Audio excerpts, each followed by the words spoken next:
Alamin kung paanong libu-libong tao ang naaabot ng di nagmamaliw na mensahe ni Hesukristo sa pamamagitan ng radyo, internet at iba pang mabubuting gawa. Hatid sa inyo ang mga pinakabagong balita dito sa The FEBC Report. Kasama si Luis Miguel Castillo, Chief Operations Officer ng FEBC Philippines. Nagpapatuloy ang FEBC radio stations bilang instrument para makommunicate ang mensahe ng pag-ibig at kaligtasan ng Diyos. Pero hindi dyan natatapos ang ating gawain. Bilang believers, ang utos sa atin ay magmahal, hindi lamang sa salita, kundi pati na rin sa gawa. Feature sa ating episode ngayon ang kasalukuyang ginagawa ng FEBC upang ihatid ang pag-ibig ng Diyos maliban sa ating on-air programs. Luis Miguel Castillo po, COO ng FEBC Philippines. Samahan niyo po ako sa The FEBC Report.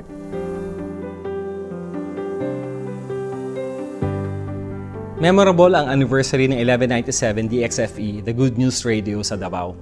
Una, dahil ito ay pumapatak sa araw ng mga puso o February 14. At pangalawa, ito ay dahil sa non-stop na pagpapahayag ng mensahe na walang hanggang pag-ibig ng Diyos.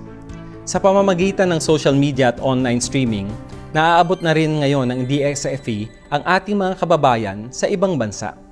Narito ang ilan sa mga mensaheng ipinadala nila. Hello, Pastor! Ako ay taga Toril, Davao City. Ngunit kasalukuyang nandito sa China. Nanonood ako ng iyong programa habang nagtatrabaho ako. Salamat sa mensahe ng Diyos na iyong ibinabahagi. Ito lang ang paraan para makapakinig ako ng salita ng Diyos sa tuwing magbubukas ako ng Facebook at makita ang iyong programa ng live. Dahil nandito ako sa ibang bansa, miss na miss ko na ang ating native dialect. Pag napapakinggan ko ang mga salita ng Diyos mula sa inyong istasyon, ay parang nakauwi na ako sa ating bansa at kasama ang aking pamilya. Salamat Panginoon sa paggamit sa 1197 DXFE para tulungan kaming lumago sa aming buhay espiritual at mas makilala ka. Bukod sa mga radio at online broadcast, ang DXFE ay masigasig na umaabot sa iba't ibang sektor ng komunidad. Ang kanilang donation drive na tinatawag na #BecauseICare, ang purpose nito ay ma-encourage ang listeners na tulungan ang mga nangangailangan. Sino-sino ba ang mga ito? Una, mga survivors ng kalamidad. Pangalawa, mga sundalo sa front lines. At pangatlo, Muslim minorities, bata man o matanda. Ang in-kind donations na nalikom sa project na ito ay galing sa ating mga tagapakinig, partner churches, organizations at government agencies. Ito ay ipapamahagi sa mga komunidad kahit na nasa labas ng Davao City. Noong 2022, namahagi ang DXFE ng mga relief packs para sa mga biktima ng Bagyong Odette sa Surigao City at Dinagat Island. Gayon din sa South Cotabato para sa mga naapektuhan ng malawakang pagbaha noong Bagyong Paeng. Sa pamamagitan ng #BecauseICare, mahigit 500 mga bata ang nakatanggap din ng mga school supplies sa pagbubukas ng mga paaralan noong nakaraang taon. Ang isa pang mahalagang ministeryo ng DXFE ay tinatawag na Blessing Rehab. Ito ay umaabot sa mga babaeng biktima ng sexual exploitation sa Davao City. Tuwing Biyernes ng hapon, iniimbitahan sila ng DXFE sa isang salo-salo at huntahan kasama ng mga staff. Layon nilang ipadama ang pagtanggap anuman ang kanilang nakaraan at kasalukuyan. At ipaalam sa kanila na maaari silang magkaroon ng mas magandang kinabukasan dahil sa pag-ibig ni Hesukristo.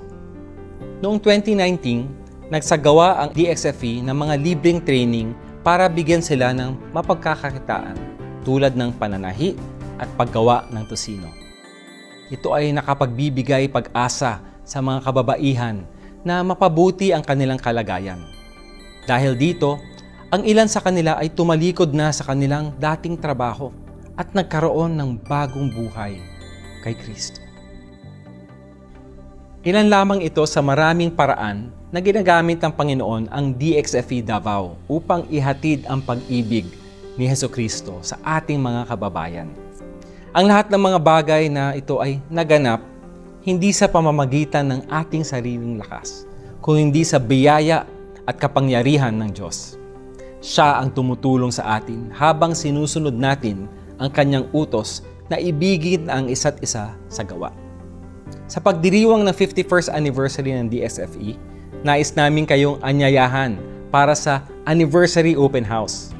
February 14, 8 a.m. hanggang 5 p.m. sa ating station sa 1197 DXFE, Davao. Isama nyo rin sa panalangin ang plano pagpapatayo ng DXFE Community Center. Ang building ay magsisilbing convergence para sa mga pagtitipon, pag-iimbak at pag-iimpake ng mga donasyon. Ito rin ay magiging tuluyan ng kanilang mga bisitang misyonero o katuwang sa ministeryo. Para sa karagdagang detalye ukol dito, bisitahin ang ating website febc.ph o kumonekta sa ating official social media pages. Maraming salamat po sa inyong pakikinig. Muli, Luis Miguel Castillo po para sa The FEBC Report. Hanggang sa susunod na linggo, pagpalain ka ng Diyos. Iyong napakinggan ang The FEBC Report. Para mapanood ang episode na ito online, subscribe na sa ating YouTube channel at i-follow kami sa Facebook at FEBC-PH. Para naman sa iba't ibang paraan upang ipaabot ang inyong suporta sa gawain ng Far East Broadcasting Company Philippines, bisitahin ang aming website febc.ph/give. Salamat sa inyong pakikiisa sa ministeryo. Pagpalain kayo ng Panginoon.